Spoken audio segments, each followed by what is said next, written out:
کیا آپ کا بچہ بہت ہائپر ہے یا بالکل خاموش رہتا ہے؟ کیا اسے بہت جلدی غصہ آتا ہے یا ہر وقت ڈرا سہما رہتا ہے؟ یا اس سے وقت پہ بولنا نہیں سیکھ یا اسے لوگوں سے ملنا اور نظریں ملانے میں مشکل پیش آتی ہے؟ اگر ایسا کچھ بھی ہے تو اسے بچپن کی بیجا شرارت یا معصومیت نہ سمجھیں. ہو سکتا ہے یہ آٹزم کی ایک اہم علامت ہو. السلام علیکم، میں ہوں ڈاکٹر ماریہ مرتضیٰ اور آج میں بات کروں گی آٹزم پہ. آٹزم کوئی بند دروازہ نہیں بلکہ ایک نئی منزل کی طرف نیا سفر ہے. Autism is not a disease, it's just a different way of being. Autistic بچے تھوڑے مختلف ہوتے ہیں. ان کا سوچنے کا طریقہ، محسوس کرنے کا انداز اور دنیا کو دیکھنے کا نظریہ مختلف ہے. یہ ایک ڈیولپمنٹل کنڈیشن ہے جو کہ چائلڈہڈ میں ہی بہت نوٹسبل ہو جاتی ہے. ہر بچہ ڈفرینٹ ہے اور یونیک ہے، اس لیے ان کی ریمیڈی بھی انڈیویجولائزڈ اور ڈفرینٹ ہوتی ہے. آٹزم کے ٹریٹ کرنے کے لیے بہت ڈیٹیلڈ کیس ٹیکنگ کی ضرورت ہوتی ہے. اگر میری کلینک پہ کوئی آٹسٹک بچہ آتا ہے تو اس کی کمپلیٹ فیملی ہسٹری، ان کے ویکسینیشن ریئیکشنز، ٹیمپریچر سینسٹیوٹیز اور سلیپ پوسچرز، بسائڈس آٹزم سے ریلیٹڈ کامن سمٹمز جیسے کہ ڈیلیڈ اسپیچ، یعنی بچہ اپنی ایج کے مطابق بولنا نہیں سیکھتا یا پھر بہت کم الفاظ بولتا ہے، یا پھر پور آئی کانٹیکٹ، آنکھوں میں آنکھیں ڈال کے بات نہیں کر پاتا، نظریں چراتا ہے، یا پھر ریپیٹیٹیو بیہیویئر جیسے بچہ ایک ہی حرکت بار بار کرتا رہتا ہے، یا مسلسل ہاتھ ہلانا، یا کوئی ایک ایکٹیویٹی کا بار بار کرنا، یا مسلسل گھوم رہا ہے تو گھومتے رہنا، یا پھر لیک آف سوشل انٹریکشن، بچے کو دوسرے بچوں کے ساتھ کھیلنا پسند نہیں ہوتا، وہ آئسولیٹڈ رہنا، اکیلا رہنا زیادہ پسند کرتے ہیں.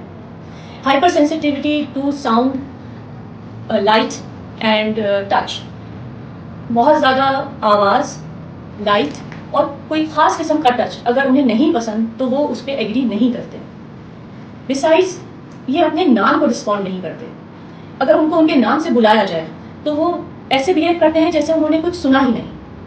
آٹسٹک بچے یا بہت زیادہ ہائپر ایکٹیو ہوتے ہیں یا پھر بالکل ہی کام اور ڈل رہتے ہیں.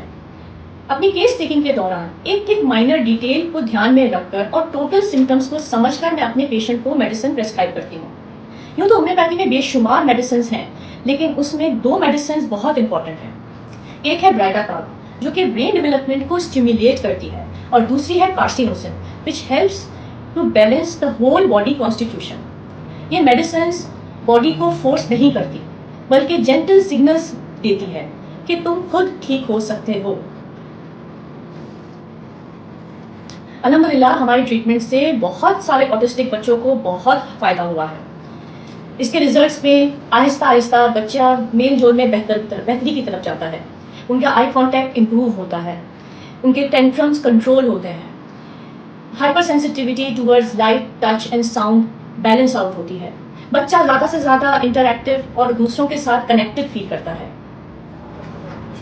ہم بچے کو آٹزم کے لیبل پر دوائی نہیں دیتے بلکہ اس کے ٹوٹل سمٹمس جس میں اس کا نیچر، بیہیویئر، اس کی پرسنالٹی، اس کے ایموشنس، اس کے ریئیکشنز ٹورڈز ڈفرینٹ اسٹیمولس، ہر چیز کو دھیان میں رکھ کے ایک دوائی دی جاتی ہے جو کہ باقاعدہ ہمارے کلینک پہ آٹزم ریٹنگ اسکیل پہ ایوری منتھ چیک کی جاتی ہے، جس سے بچہ آہستہ آہستہ اپنی فل پوٹینشیل پہ گرو کر کے بالکل ایک نارمل بچہ بن جاتا ہے. So we provide gentle healing for gentle souls.